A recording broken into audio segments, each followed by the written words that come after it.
Welcome to Brandstorm, the podcast that talks to the people behind America's brands. I'm Dan Trzinski, president of Platypus Advertising and Design. And I'm Nancy Christopher, the PR director at Platypus. Our guest today works for a company that is all about water efficiency and sustainability. Zurn Industries makes toilets, faucets, and other water management systems for restaurants, offices, hospitals, and commercial buildings. They also make all the equipment that moves water behind the wall that you don't see. Zurn has streamlined the restroom ecosystem, and here to talk about that and what it takes to market a green or sustainable brand is Eric Loferski, Director of Marketing at Zurn. I looked at your LinkedIn profile, and you have been directing the marketing efforts of some pretty big companies throughout your career, and you don't look that old. Tell us a little bit about yourself. Thank you. I've had a fantastic opportunity to work with some great brands in the Wisconsin state who are all leaders in their respective categories, including Kohler Company, Milwaukee Electric Tool, and Briggs and Stratton. Although I started my career in finance, I shifted to marketing early in my career and spent a good chunk of time in product and brand management. But for the past 10 years, I've been in marketing leadership positions, helping what I say transform traditional marketing departments to more of a digitally focused marketing machine. One of the big things that happened after you started with Zurn is that the company moved its headquarters from Pennsylvania to Milwaukee to a new business park for water technology companies. It's called Reed Street Yards.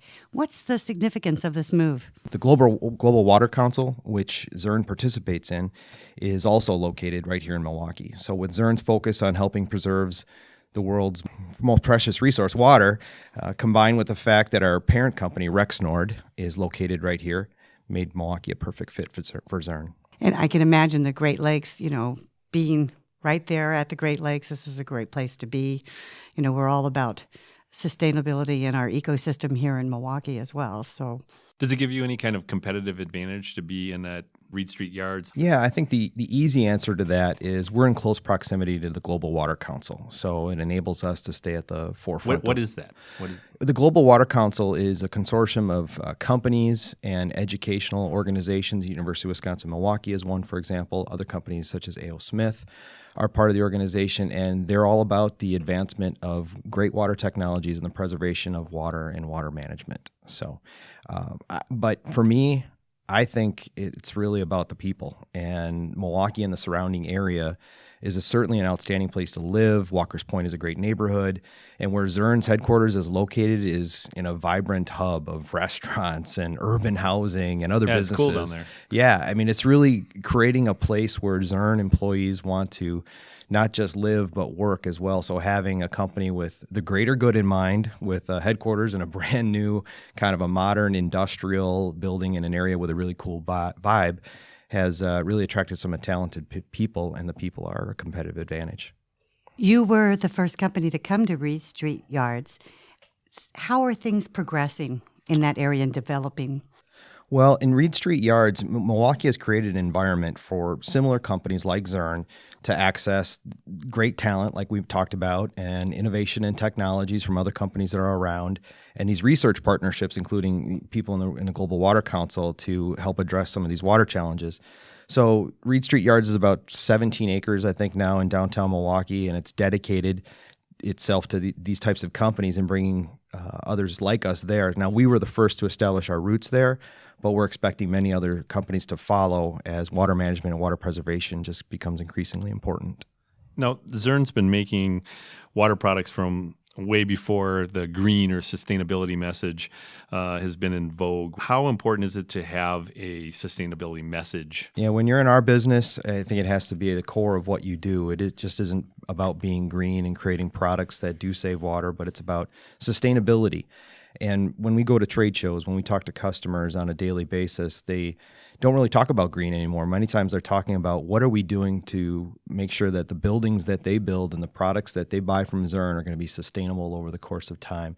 They don't want to have to repurpose or repurchase, I should say, those products time and time again.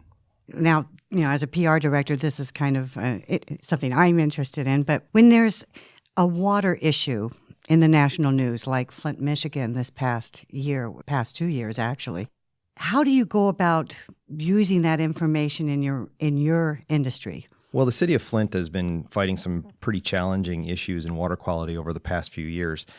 Although the immediate impacts to our business aren't that significant, it does bring a heightened awareness to some of the things that we do to help keep drinking water safe. For example, every commercial building needs to have a backflow prevention unit installed, which many people don't know. It's usually sort of behind the scenes. But what that does is it prevents any contamination from inside the building to affect the potable water supply back into the public.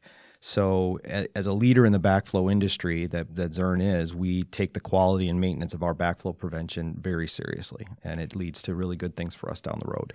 Do you use that opportunity to be in the news, to make news? Yeah, well, oftentimes we'll take those opportunities to talk about our products that help prevent some of those problems that might come up, but we don't necessarily point to the negative side. We talk about the things that we do on the positive side, yeah.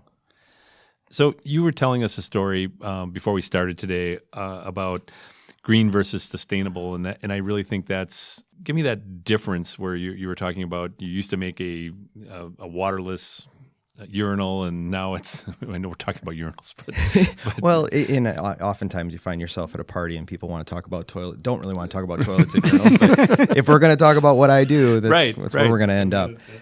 And Zurn used to manufacture a waterless urinal, and there were numerous problems with waterless urinals that were created, and maintenance issues, and they oftentimes were replaced since they came out and they were originally in vogue. We've created a urinal that uses 1 pint of water, which is 1/8 of the amount of water that was commonly used. 15 years ago, the common amount of water was 1 gallon of water was used to flush a urinal. Now we're flushing urinals with 1 pint. We were the innovator of the pint urinal 10 years ago. A decade just celebrated its 10-year anniversary this year. And that's an example of a product that now is using a very sustainable amount of water and achieving the goal of keeping the restroom clean and keeping the restroom operating effectively. Let's talk about some of your new products, Sundara. Now, a lot of research has gone into that. You have developed this new hand washing system that really has streamlined the restroom ecosystem. So tell us about Sundara. Well, we spent quite a bit of time researching what makes a hand washing experience a good one with consumers. We learned quite a bit about ergonomics and some of the little nuances of hand washing in a commercial bathroom. So, for example, if you've ever washed your hands in what some people call a trough sink, yes, where everyone else is sort of washing their hands at the same time, we found that people don't like watching the dirty water from their neighbors flowing past them all at one time, right? Yeah. It just makes them feel uncomfortable, that they like having their own personal basin space. So now they also want the water and the soap dispenser near each other, so they don't have to reach across the basin to a soap dispenser on the wall, dripping water all the way across the floor or across the basin. So what Sundara is Zurn's approach to significantly improving the hand washing experience in a commercial bathroom. It's unifying a seamless countertop, basin, faucet, and soap dispenser into one for a very modern concept that just elevates the restroom experience for the user. It also looks aesthetically very beautiful, I think. Thank you. I had a little bit to do with that, but I think credit really goes to our industrial designers, who we worked with some world-class industrial designers in creating those designs and then getting them to architects and other industrial designers, other interior designers to review and then say, bless for us and say, these are the ones you should go with.